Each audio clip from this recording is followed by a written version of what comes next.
Direct News TV. May 31, 2023. UN Appeals Court increases sentences for 2 Serbs convicted of crimes in Balkan Wars. The Hague, Netherlands. UN appeals judges on Wednesday significantly expanded the convictions of 2 allies of late Serbian President Slobodan Milosevic, holding them responsible for involvement in crimes across Bosnia and in one town in Croatia as members of a joint criminal plan to drive out non-Serbs from the areas during the Balkan Wars. The appeals chamber at the International Residual Mechanism for Criminal Tribunals overturned their acquittals of involvement in the criminal plan and raised the sentences of Jovica Stanisic and Franko Simatovic from 12 to 15 years. Presiding Judge Graciela Gatti Santana said the 2 men, both now in their 70s, shared the intent to further the common criminal purpose to forcibly and permanently remove the majority of non-Serbs from large areas of Croatia and Bosnia and Herzegovina through the commission of the crimes charged in the indictment. The appeals ruling brings to an end the longest-running war crimes prosecution dating back to the Balkan Wars of the early 1990s.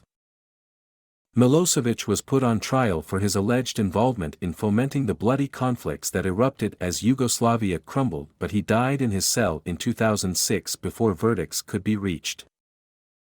The mechanism's chief prosecutor, Serge Brammertz, hailed what he called a really important ruling.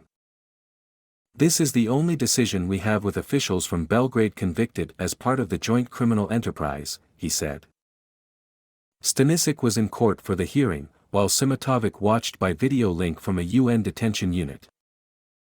Gatti Santana called the appeals ruling a milestone for the court, which deals with cases left over from the now-defunct UN war crimes courts for the former Yugoslavia and Rwanda, as it was the final case dealing with war crimes from the wars that erupted in the early 1990s as Yugoslavia crumbled. Stanisic and Simatovic were convicted 2 years ago of aiding and abetting murder and other crimes committed by Serb paramilitaries in 1992 in the Bosnian town of Bosanski Samak but acquitted of responsibility for other crimes. The appeals chamber reversed both those findings and raised their sentences. The length of the case underscores the complexity of successfully proving war crimes in international courts, amid international calls for perpetrators of atrocities during the current war in Ukraine to be brought to justice. Stanisic, a former head of Serbia's State Security Service, and Simatovic, a senior intelligence operative with the service, are the only Serbian officials to have been convicted by a UN court of involvement in crimes in Bosnia. Stanisic and Simatovic initially were acquitted a decade ago by the UN's Yugoslav War Crimes Tribunal, but an appeals chamber later ordered a retrial.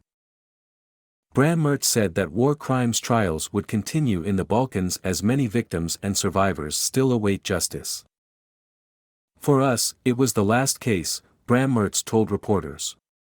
"But we know there are hundreds of cases which still need to be prosecuted domestically." Munir Taharovic, leader of an association of victims of war and genocide in northern Bosnia, said that he had been waiting 30 years for a verdict linking Belgrade to crimes in his country. This judgment also proved that Serbia committed aggression not only on Bosnia and Herzegovina, but also Croatia, he said.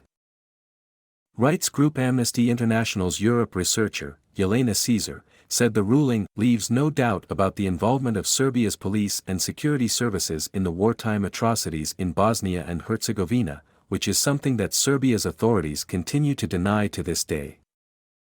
My name is Kingsley. Please like, share, subscribe and hit that notification bell so you can be the first to be notified whenever we post. You won't regret it.